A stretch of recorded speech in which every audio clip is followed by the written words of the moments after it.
Hi everyone and welcome back to Action Tech. Today we are diving into the proper installation of DIVI Theme. Yes, you heard it right. We will be installing DIVI in a way that's not only efficient but will also save you a lot of trouble down the road. Let's kick things off with the installation process. As you can see, I have already set up a subdomain test on my site Action Tech for this tutorial, and I'm currently logged into SiteGround hosting panel, my preferred hosting provider, and also I'm logged into the admin panel of my site. So let's proceed with the installation. I have already obtained DIVI from Elegant Themes. Assuming you have downloaded your copy from elegantthemes.com. Let's upload it. Okay, let's install it.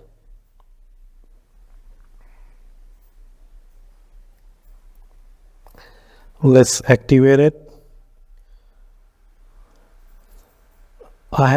If you haven't downloaded your copy from elegantthemes.com, please go ahead and do it.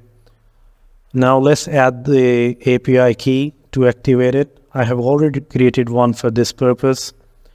So I will simply copy it and save the changes. We won't be needing this one anymore. So let's close this tab. Great. So now our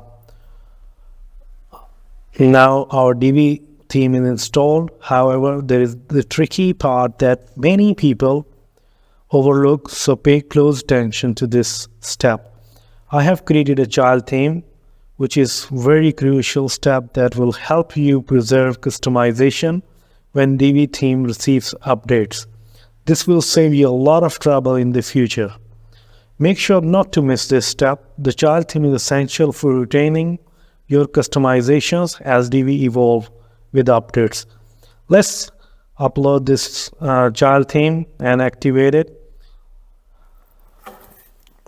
I will provide a link in the description for you to download and install it on your DIVI sites. Be sure to check the video description for that link. Now we are all set for our DIVI site. Our DIVI installation is complete. Please subscribe my channel for more pro tips like that. Thank you so much for watching.